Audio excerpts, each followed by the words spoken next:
देर था, मेरे प्राण निकल जाते तो। अरे अब हमने थोड़ी ना कहा था आपको बक्से में बंद होने के लिए। पहले तो मैंने कार्य शीघ्र संपन्न करने के लिए कहा था ना। पंडित रामकृष्ण, ये आपका पारिवारिक विवाद आवास में जाके कीजिएगा, ये हमारा राज दरबार है।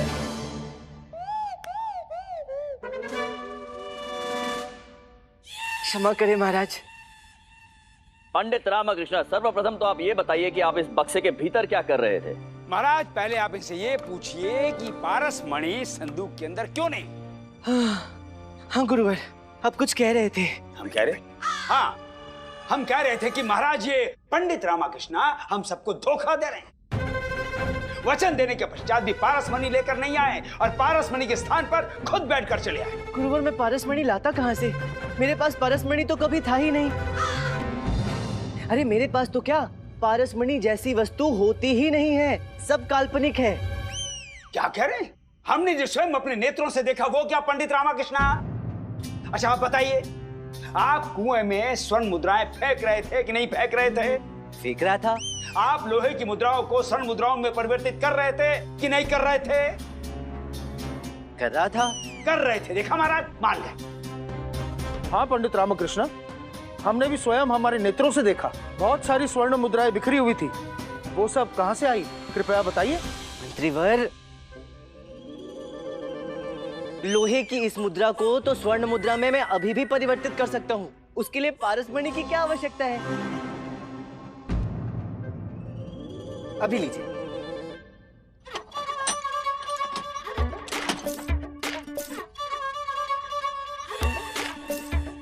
इस संदूक में क्यों चले गए?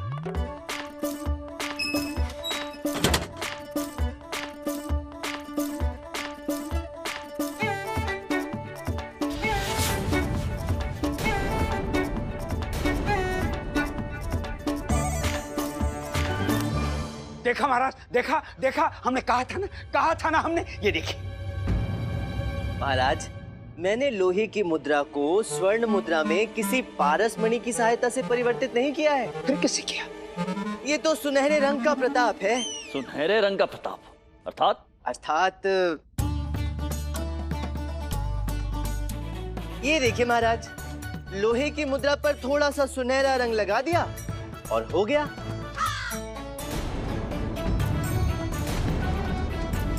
ये सब इधर आ, ये इस गुंडप्पे की खोज है महाराज। हाँ ठीक है नीली खोज है। चुप कर, नीली खोज है। गुरुजी हम तो कह रहे थे किंतु अब सुनता ही नहीं, करवा दिया ना सदैव की तरह दरबार में अपना अपमान। इसका अर्थ ये हुआ कि गुरुवर और महामंत्री ने आपको नकली मुद्राओं के साथ देखा। जी महाराज, गुरुवर ने मुझे नकली स्वर्ण मुद्राएं कुएं में फेंकते हुए देखा था, जो गुंडप्पे ने अपने खेलने के लिए बनाई थी।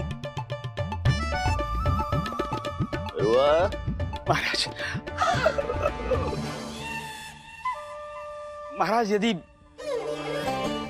हमारे स्थान पर कोई और भी होता तो उसे भी ऐसा ही प्रतीत होता कि पंडित रामकृष्ण के हाथ स्वर्ण मुद्राओं का भंडार लग गया है। महाराज ये पारस मणि का सुझाव इन दोनों मूर्खों धनी मणि ने हमें दिया, और महाराज हम तो मात्र विजयनगर के कल्याण के लिए ही पारस मणि के पीछे पड़े थे। जी गुरुवर, हम समझते हैं किसी को भी भ्रम हो सकता है। अब हम समझे कि वो पत्थर केवल चटनी बनाने के काम आ सकता है। कौन सा पत्थर महाराज? कुछ नहीं, हमें भी भ्रम हो गया था। आप पत्थर का विषय छोड़िए। पंडित रामकृष्ण, आप ये बताइए कि आपने छोटी महारानी जी से वो उपहार लेने के लिए मना क्यों किया? हाँ, कारण बताइए पंडित रामकृष्ण, हम भी कारण जानना चाहते हैं। महाराज मैं तो उसी समय आपको बताना चाहता था, किंतु आपने बताने का अवसर नहीं दिया। उचित है, अब हम आपको अवसर देते हैं, बताइए। जी महाराज।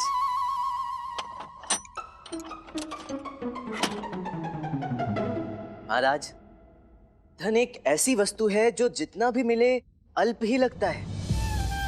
मुझे भी इस बात की अनुभूति हुई कि अब इस लोभ को या किसी भी वस्तु की अति को पूर्ण विराम लगाना चाहिए।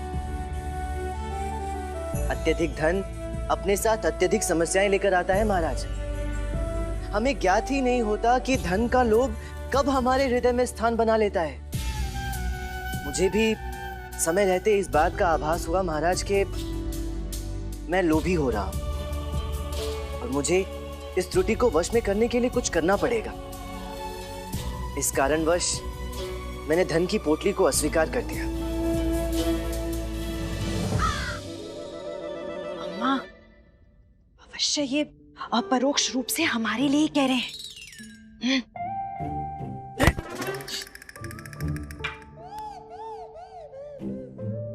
कुछ समझ में आया?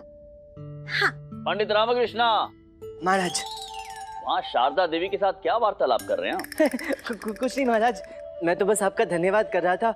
आपने पारसमणि जैसी दुर्लभ वस्तु के स्थान पर मेरा चयन किया। ये आपने कैसे सोच लिया पंडित रामकृष्णा? हमने तो पारसमणि का ही चयन किया है।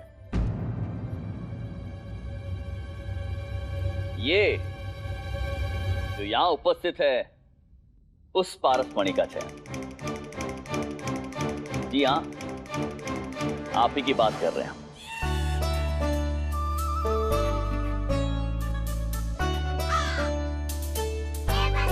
देख लिया रामा, मेरा मूल्य महाराज को ज्ञात है। वैसे पंडित रामकृष्ण, सत्य तो ये भी है कि आपके पास भी एक पारसमणि है। आपकी बुद्धि, आपका मस्तिष्क किसी पारसमणि से कम नहीं है। अति उत्तम महाराज। पंडित रामकृष्ण का मस्तिष्क भी हमारी तरह पारसमणि के समान है। अवश्य गुरुवर, अवश्य। मनी, अगर बुड्ढे के मस्तिष्क को खोले भी ना तो भी कुछ नहीं मिलने वाला। हाँ, मिल सकता है कपट, लोभ, पाखंड और हाँ, सौदामनी। पंडित रामकृष्ण, हमें क्षमा कर दीजिए, हमने आपके निवास की तलाशी ली। कोई बात नहीं मंत्रीवर, आप तो केवल अपना कार्य कर रहे थे। वैसे शारदा कई दिवस से कह रही थी कि घर की सामग्री हटाकर स्वच्छ करना है। ये कार्य आपके सैनिकों ने ही संपूर्ण कर दिया। अन्यथा वो कार्य भी आप ही को करना पड़ता। नहीं, वो क्या है कि हमने स्वयं देखा है, आप घर में झाड़ू तो लगाते ही हैं।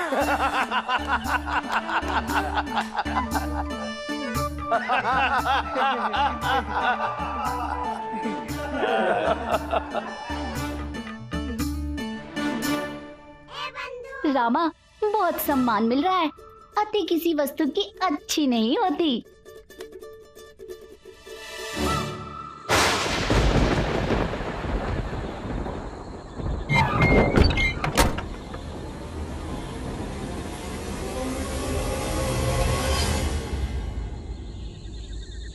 गुरुजी, बताइए तो सही कि इस समय बिना किसी कारण महाराज के पास क्यों जा रहे हैं हम? तुम नहीं समझोगे। अरे समझाइए ना गुरुजी, हम इतने भी मूर्ख नहीं जितने दिखते हैं। और तुम जितने दिखते हो उससे अधिक मूर्ख हो।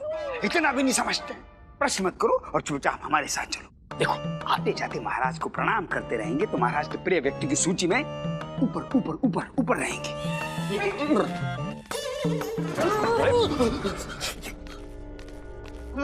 अरे पंडित रामकृष्ण, ये ऐसे क्यों भाग रहे हैं? ये तो ऐसे भाग रहे हैं जैसे इनके पीछे कोई भूत पड़ा हो।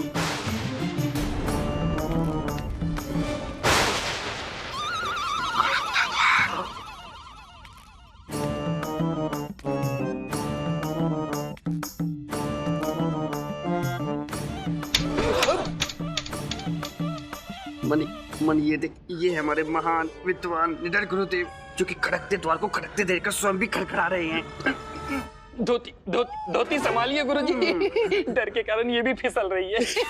मूर्ख, हमारी धोती तो केवल फिसल रही, तुम्हारी तो भय के कारण गिर जाएगी इस खड़कते द्वार का सत्य जानकर। क्या ये नरभक्षी द्वार है? इसके भीतर जो है वो अंदर जाने वाले को बाहर नहीं आने देता है। क्या क्या उपहास कर रहे हैं गुरुजी? कुछ भी।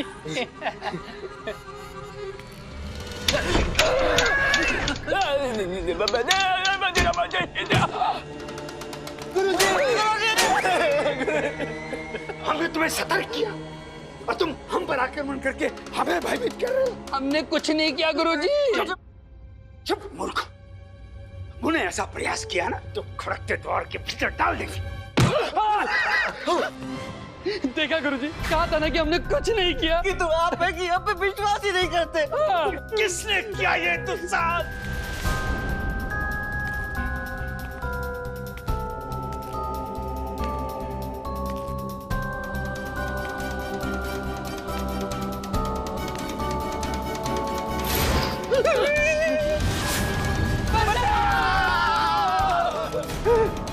प्रतीत होता है गुरुवर फंस गए उसके चक्कर में।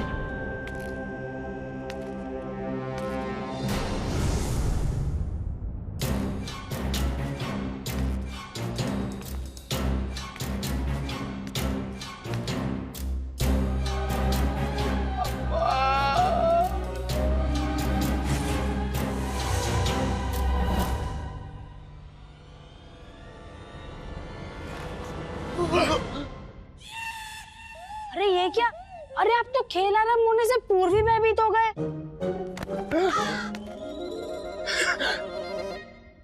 महाराज के साले साहब, आप? हाँ हाँ वासुदेव। ये कहाँ से आ टपका? इससे अच्छा तो भूतिया कक्ष का नरभक्षी भूतिया जाता। सत्य गाधन, एकदम सत्य।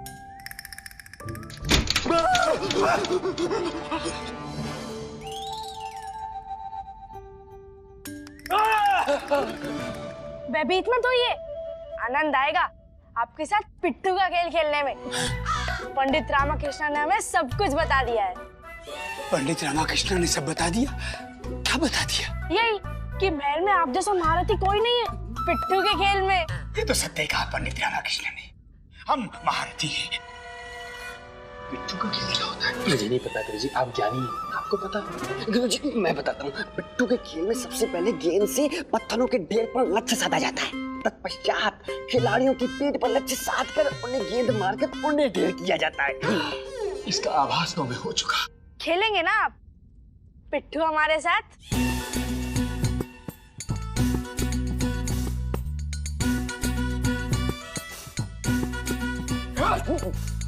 खेलें, अवश्य खेलें, परंतु पंडित रामाकृष्ण महारथियों के महारथी हैं पिट्ठू के खेल में।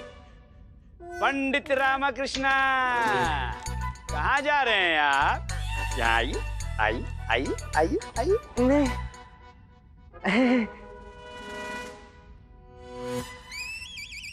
आइए और बालक के साथ पिट्ठू खेलिए।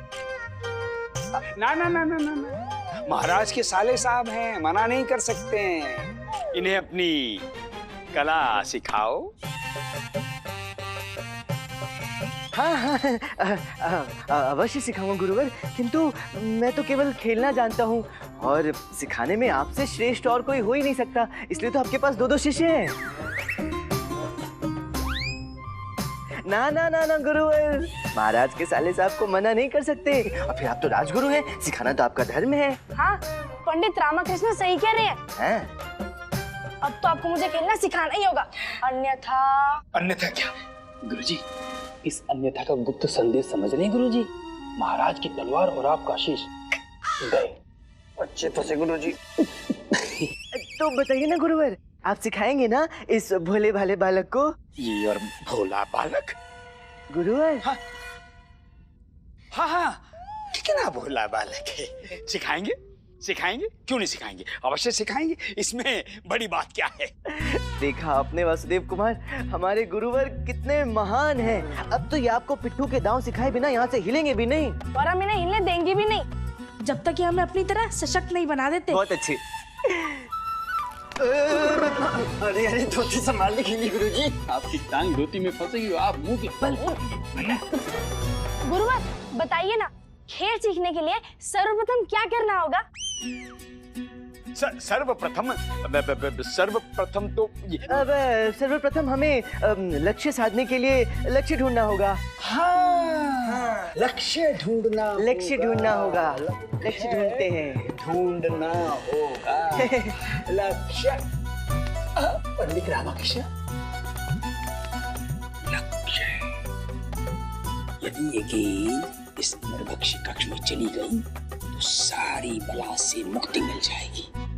हाँ मने कुछ तो गड़बड़ लग रहा है। चल शीघ्र निकल चलते। ये आप लोग क्या खाना सूची कर रहे हैं? हम तो आपको सिखाने के लिए उत्तम उपाय और उत्तम लक्ष्य ढूंढ रहे थे। लक्ष्य मिल गया। जो कि हमें मिल गया है। वो देखिए, वो दीवार पर बना छिद्र दिखा? वही आपका लक्ष्य है। हाँ, और ये गेंद उस छिद्र में प्रविष्ट करनी चाहिए। बस वहीं देखते रहिए। आपकी दृष्टि मात्र अपने लक्ष्य पर होनी चाहिए और आप इधर उधर बिल्कुल नहीं देखेंगे। हाँ, और जैसे जैसे आपकी एकाग्रता एकदम बढ़ जाएगी तब आपको केवल अपना लक्ष्य और अपनी गेंद ही दिखाई देगी। हाँ, और आपका ध्यान इतना केंद्रित हो जाएगा कि आपके साथ खड़ा मैं भी दिखाई नहीं दूंगा, बिल्कुल नहीं दिखूंगा। केवल गेंद और लक्ष्य दिखेगी और कोई नहीं दिखेगा।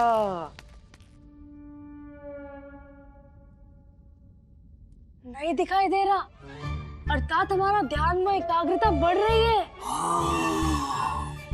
अब आप गेंद अपने हाथ में पकड़िए और उस छिद्र को देखते रहिए। जैसे ही आपका ध्यान बढ़ेगा उसके पश्चात हम भी आपको दिखाई नहीं देंगे। देखते रहिए, ध्यान बढ़ाते रहिए।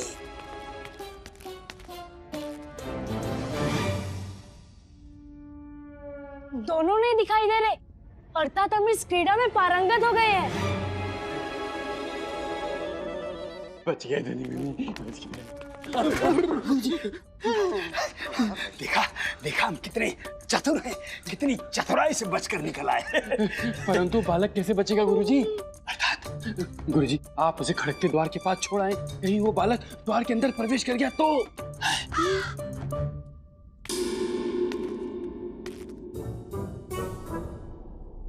हम गेंद लेकर आते हैं और पुनः प्रयास करते हैं। गुरुवर, आंसू से बचने के प्रयास में उसे वहां छोड़ तो आए हैं, किंतु यदि वो उस खड़कते द्वार के अंदर चला गया तो? अरे पंडित रामाकृष्ण, वो कोई चूहा है जो बंद द्वार में प्रवेश कर जाएगा? हाँ,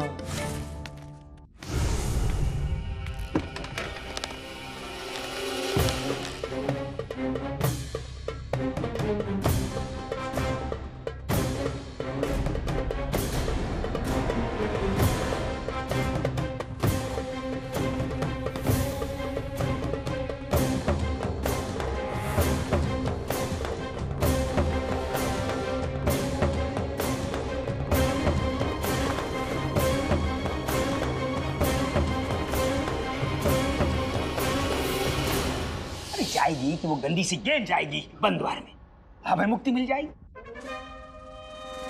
ऐसे क्या देख रहे हो? अरे हमने कहा ना कुछ नहीं होगा बालक को। अब चलो चलो।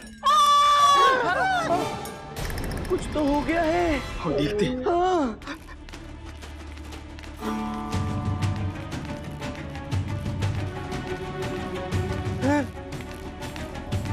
हे भगवान, ये बालक तो कहीं दृष्टिगत नहीं हो रहा है। कहाँ चला गया? कहाँ चला गया? मुझे दिख रहा है। कहाँ? वहां कैसे पहुंच गया? आपकी कृपा से। आपने उसे यहाँ अकेला छोड़ा था ना? नहीं पंडित रामाकृष्ण, तुमने उसे वहां लक्ष्य साधने के लिए कहा था। नहीं गुरुवर, आपके कारण। आपने उस छिद्र को लक्ष्य बनाने का उपाय दिया था। पंडित रामाकृष्ण, हाँ। ये अपराध तो हम दोनों पर आएगा। महाराज को तो बताना पड़ेगा ना। क्यों बताना पड़ेगा? भूल गए वो मुर्गी? चोर पकड़ा जाए और रूपवती अपने पास आ जाए तो उस चोर को मृत्यु दंड देंगे। विचार कीजिए, बालक लुप्त हुआ है, महाराज का साला लुप्त हुआ है, बड़ी महारानी चिन्ना देवी का प्रिय भ्राता लुप्त हुआ है। विचार कीजिए हम दोनों की क्या दशा होगी। परंतु गुरुवर, परंतु कुछ नहीं पंडित रामाकृष्ण। देखो, ना तुम कुछ कहना ना हम कुछ कहेंगे। परंतु महाराज को तो ज्ञात हो ही जाएगा ना कि बालक लुप्त हो गया है। ज्ञात होगा तो सैनिकों को भेजेंगे, बाहर निकलवा लेंगे।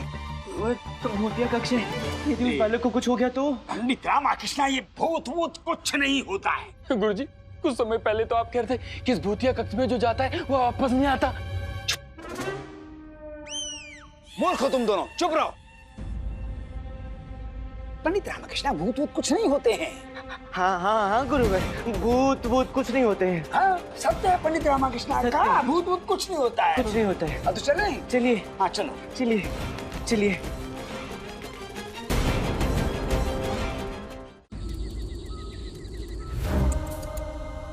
ये उचित नहीं किया गुरुजी आपने। एक अबोध बालक के साथ आपने अबोध ना सही गुरुजी, बालक तो था, उस बालक को आपने मौत के मुंह में ढकेल दिया। हमने? हाँ आपने, और बालक भी कौन? महाराज के प्रिय साले साहब, महारानी का प्रिय छोटा भ्राता। महाराज को भी ज्ञात नहीं है। गुरुजी अभी ज्ञात नहीं है, किंतु कभी न कभी तो ज्ञात होगा ना। कब तक गुप्त रखेंगे महाराज से ये रहस्य? महाराज को ज्ञात हो गया तो ना जाने क्या होगा आपका। क्या होगा? बालक की सुरक्षा का प्रश्न है, बताना तो पड़ेगा ही। क्या होगा बालक का? बालक? किसका बालक? कौन सा बालक? हमें तो हमेशा से ही संदेह था। हे भगवान उठा लो। शारदा, इसे बता दिया तो ये अम्मा को बता देगी। अम्मा से गुंडप्पा को पता चलेगा। गुंडप्पा तो पूरे नगर में ढिंढोरा पीट देगा। चुप बैठने में ही भलाई है।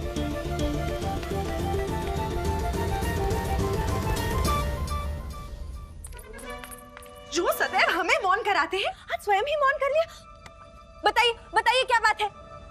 आज मुझे मौन ही रहने दो शारदा, अन्यथा पता नहीं महाराज क्या करेंगे। क्या करेंगे? अरे महाराज कठोर से कठोर दंड ही तो देंगे आपको। मेरे विचार से फांसी नहीं देंगे। सत्य वचन, हम राजगुरु जो हैं। हाँ, इतना विशाल अपराध जो आपने किया है, फांसी का दंड छोटा होगा। मेरे विचार से हाथियों के पैरों से कुचलवा देंगे आपको। भयभीत होने की तो आवश्यकता ही नहीं है गुरुदेव, आपको ज्ञात भी नहीं होगा। आप नीचे शीश रखेंगे, हाथी ऊपर पांव रखेगा, खाने की आवाज आएगी और आपका शीश नारियल की भांति फूटेगा। आप परलोक सिधार जाएंगे गुरुजी। हे भगवान। गुरुवर प्रणाम। प्रणाम। महाराज ने आपको दरबार में शीघ्र उपस्थित होने का आदेश दिया है।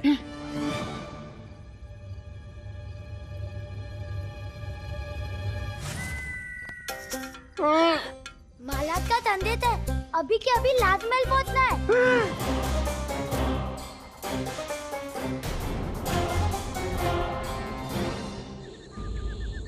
महाराज आप ही बताइए कि कुमार वासुदेव कहाँ लुप्त हो गए महाराज? हम उन्हें शीघ्र ढूंढ के लाएंगे। इतनी क्या शीघ्रता है मंत्रीवर?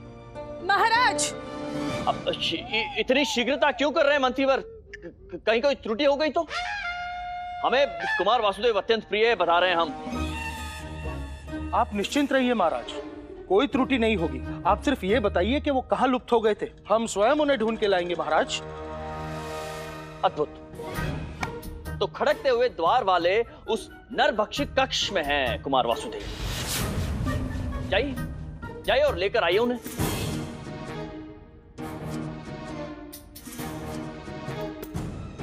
कोतवाल। जी मंत्रीवर। जाकर शीघ्र कुमार वासुदेव को ढूंढ के लाइए। मैं? कोतवाल कौन है? मैं तो ढूंढेगा कौन? मैं। सैनिकों, शीघ्रता से उस बालक को ढूंढ कर लाओ।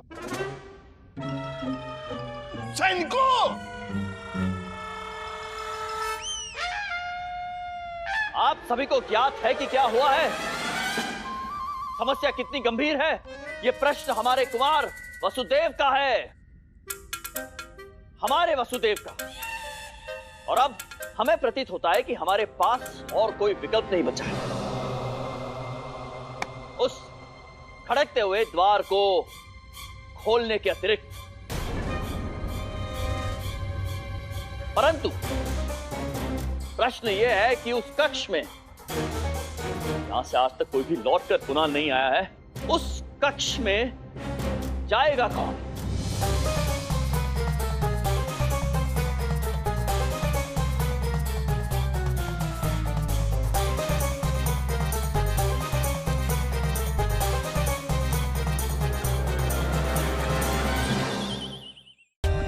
For more updates, subscribe to our channel, click the show links and enjoy watching the videos.